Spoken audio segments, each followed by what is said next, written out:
প্ৰধানমন্ত্ৰীৰ সপোনৰ আঁচনি অমৃত সৰোবৰ আঁচনি আৰু এই অমৃত সৰোবৰ আঁচনিৰ নামত ৰাজ্যত কিদৰে আচলতে দুৰ্নীতি চলিছে সেয়া আমি এই মুহূৰ্তত এখন ছবি লৈ উপস্থিত আছোঁ চেলেং উন্নয়ন খণ্ড অধীনত থকা 18 নং কঁঠালগুৰি গাঁও পঞ্চায়তত। আপোনালোকে দেখিছে এই যি অমৃত সৰোবৰ পুখুৰী, এই পুখুৰীটো বিগত বৰ্ষত প্ৰায় 25 লাখ টকাৰ ব্যয় সাপেক্ষে খন্দা হৈছিল, কিন্তু এই পুখুৰীত এতিয়া ভৰ বাৰিষাও কিন্তু এটোপালো পানী নাই। আপোনালোকে দেখিছে এতিয়া এক চৰণীয়া পথাৰত পৰিণত হৈছে এই পুখুৰী। আৰু ইতিমধ্যে এক কথাত ক'বলৈ গ'লে আচলতে যি চেলেং উন্নয়ন খণ্ডৰ বিষয়া আছে, সেই বিষয়াই আৰু ঠিকাদাৰে মিলি কিন্তু সমগ্ৰ ধন আত্মসাৎ কৰাৰ এতিয়া গুৰুতৰ এক অভিযোগ উত্থাপিত হৈছে।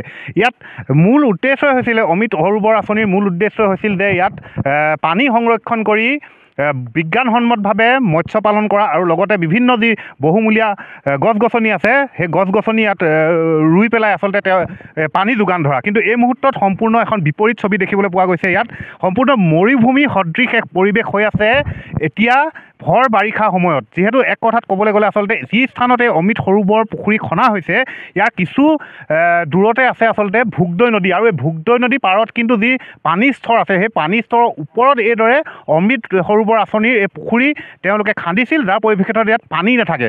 আচলতে যিজন ইঞ্জিনিয়াৰে বা যিজন অভিযন্তাই আচলতে এইটো পুখুৰীটো খনাৰ সময়ত এপ্ৰুভ কৰিছিল, তেখেতক কিন্তু এটা চেলুট দিব লাগিব এইটো মুহূৰ্তত। কাৰণ ক'ব লাগিব যে কিদৰে আচলতে পানী নদী পৃষ্ঠৰ পানীৰ ওপৰত পুখুৰী খনাৰ পিছত কিদৰে ইয়াত পানী থাকিব সেই কথা তেখেতলোকে কিদৰে এপ্ৰুভ কৰিলে। আৰু আটাইতকৈ ডাঙৰ কথাটো হ'ল যে চেলেং উন্নয়ন খণ্ডৰ যিজন BDO আছে তেখেতে কেনেকৈ ইয়াক অনুমোদন জনালে। এই মুহূৰ্তত আমি স্থানীয় দল সংগঠনৰ সদস্য আছে, আমি কথা পাতিম।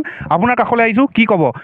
প্ৰধানমন্ত্ৰী এক সপোনৰ আঁচনি ক'ব লাগিব অমৃত সৰোবৰ আঁচনি, বহুতো পৰিকল্পনা আছিল কিন্তু সকলো ধুবাং বাং। হয়, আমি দেখিছোঁ যে যথেষ্ট আঁচনি আগবঢ়াই আছে চৰকাৰে, কিন্তু হ'লেও এটা কথা কৈছোঁ, আপোনালোকে নিজে দেখিবলৈ পাইছে যে এতিয়া এইটো পুখুৰীত পানী নাই। এইটো কিহৰ কাৰণে বনালে? এইটো বনোৱাৰ উদ্দেশ্যটো কি থাকিল? তেতিয়া কি ঠিকাদাৰ আৰু যোনখিনি বিষয়ববীয়া আছে, আজি BDOকে ধৰি পঞ্চায়তৰ বিষয়ববীয়াকে ধৰি তেখেতলোকক কি পইচা লুটিবৰ কাৰণে বনালে নেকি? নে এখন ক্ৰিকেট ফিল্ড বনাব লৈছিলে? যদি সঁচাকৈ এখেতলোকে ক্ৰিকেট ফিল্ড এখনো বনালেহেঁতেন বহুত ল'ৰা উপকৃত হ'লহেঁতেন আজি। ইয়াত চাওক, এতিয়া ইয়াত কোনো হেৰি নাই, আপোনাৰ মাটি যিমানটো খান্দি থৈছে, খনাৰ পিছতো কোনো পানী নাই। ইয়াত মাছ পুহিবলৈ একো নাই, গছ যেনেকৈ ৰুব লাগে গছ গছনি ৰোৱা নাই। 25 লাখ টকা ইয়াত কিয় অপচয় কৰিলে? নে ঠিকাদাৰ আৰু এই বৰমূৰীয়াসকলে নিজৰ পকেট গৰম কৰিবলৈ এনেকুৱা আঁচনি এটা ইয়াত দিছিল? নিশ্চয়কৈ আৰু এটা কথা, উল্লেখনীয় কথা ইয়াত আছে যে যিহেতু ইয়াৰ কিছু নিলগতে আছে ভোগদৈ নদী, সেই ভোগদৈ নদীৰ যি জলপৃষ্ঠ, সেই জলপৃষ্ঠৰ ওপৰত কিন্তু এই পুখুৰী খনন কৰা হৈছে, যাৰ পৰিপ্ৰেক্ষিতত ইয়াত পানী নাথাকে। সেইটো এটা ডাঙৰ কথা। কিদৰে আচলতে ইঞ্জিনিয়াৰে এপ্ৰুভ কৰিলে এইটো বস্তু? সেইটোৱে ডাঙৰ কথা। এইটো এটা বহুত ডাঙৰ দুৰ্নীতি হৈছে। আমি জানিছোঁ যে ইয়াত ইঞ্জিনিয়াৰ মিক্স আছে, ইঞ্জিনিয়াৰ তথা ইয়াত ফিচাৰী ডিপাৰ্টমেণ্টৰ মানুহ ইয়াত মিক্স থাকিব লাগিব। কাৰণ কেলৈ তেখেতলোকে অনুমোদন দিব লাগিব যে ইয়াত পানী হ'ব, ইয়াত মাছ হ'ব, ইয়াত ভালকৈ মাছৰ খেতি হ'ব। কিন্তু তেখেতলোকে ইয়াত অনুমোদন দিলে কেৱল তেখেতলোকে নিজৰ টকা লৈ পিনি অনুমোদন দিলে নিচিনা আমি স্পষ্টভাৱে চৰকাৰক আমি অৱগত কৰিছোঁ যে অতি শীঘ্ৰে তেখেতলোকৰ ওপৰত বিহিত ব্যৱস্থা ল'ব লাগে, অন্যথা বৃহত্তৰ অসমীয়া যুৱ মঞ্চই যিকোনো জংগী কাৰ্যসূচী আন্দোলন গঢ়ি তুলিবলৈ বাধ্য হ'ব। নিশ্চিতভাৱে পুনৰ এবাৰ কৈছোঁ, এয়া চাওক, এতিয়া ভৰ বাৰিষা, এতিয়া বিভিন্ন আচলতে অঞ্চল জলমগ্ন হৈছে ধাৰাসাৰ বৰষুণৰ ফলত, কিন্তু এই স্থানত বৰষুণ দিয়াৰ পিছতো পানী নাই। আপোনালোকে চাওক, এয়া ডাঙৰ পুখুৰী 25 লাখ টকা ব্যয় সাপেক্ষে নিৰ্মাণ কৰিছিল যি চেলেং উন্নয়ন খণ্ডৰ অধীনত থকা এই পুখুৰী মৰিয়নি কঁঠালগুৰি চাহ বাগিচা, যি 18 নং কঁঠালগুৰি চাহ বাগিচা এই পুখুৰী আছে। আৰু এই পুখুৰী কিন্তু এতিয়া ইয়াত এটোপালো পানী নাই। এক কথাত ক'বলৈ গ'লে এতিয়া চৰণীয়া পথাৰ, দিনত আহি ইয়াত গৰু চৰে, আৰু ইয়াত যি মৎস্য পালনৰ উদ্দেশ্যে বা বিভিন্ন গছ গছনি ইয়াত ৰূপায়ণ কৰা কথা কৈছিল, ইয়াত একো নাই। ইয়াত মৰুভূমি সদৃশ পৰিৱেশ। আৰু এজন আছে, স্থানীয় লোক আছে, আমি কথা পাতিম, তথা সংগঠনৰ নেতা আছে, আমি কথা পাতিম। কি ক'ব? এই যিটো পুখুৰী খনন হ'ল, সম্পূৰ্ণ এয়া ধন ঠিকাদাৰ আৰু যি বিভাগীয় কৰ্তৃপক্ষই উদৰস্ত কৰিলে।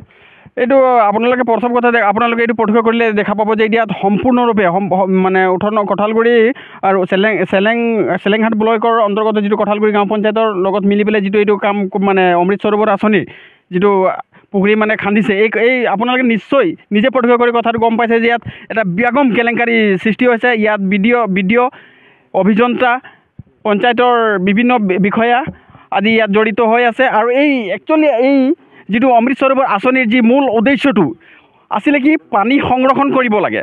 2 নম্বৰ কথা আছিলে মীন পালন। 3 নম্বৰৰ উদ্দেশ্যটো আছিলে বৃক্ষৰোপণ। আৰু এই বৃক্ষৰোপণ আমি আজি এতিয়ালৈকে এই 3টা বস্তুৱে আমি এতিয়ালৈকে ইয়াত দেখিব পৰা হোৱা নাই। আৰু এটা ডাঙৰ কথা এইখিনিতে যিহেতু মই পুনৰ আপোনাক সুধিব বিচাৰিছোঁ, যিহেতু ইয়াৰ পৰা মাত্ৰ 50 মিটাৰ দূৰত ভোগদৈ নদী, ভোগদৈ নদীৰ যি জলপৃষ্ঠ আছে সেই জলপৃষ্ঠৰ ওপৰতে পুখুৰী খনন কৰিছে, যাৰ পৰিপ্ৰেক্ষিতত ইয়াত পানী নাথাকে। সম্পূৰ্ণ অবৈজ্ঞানিকসন্মতভাৱে, ইয়াত বৈজ্ঞানিকসন্মতভাৱে হ'লে ইয়াক কেতিয়াও হ'ব নোৱাৰে। অভিযন্তাই কিদৰে গ্ৰাণ্ট কৰিলে বস্তুটো? আচলতে কি, এই যিহেতু আমি দেখিয়ে গম পাইছোঁ যে এইটো যিহেতু বৈজ্ঞানিক পদ্ধতি হ'ব লাগিছিলে, কিন্তু এইটো কিবা ধনৰ লেনদেনৰ জৰিয়তে হৈছে কাৰণেহে ইয়াত কোনো ধৰণৰ বৈজ্ঞানিক পদ্ধতিতে তেখেতসকলে ব্যৱস্থা কৰিব নোৱাৰিলে।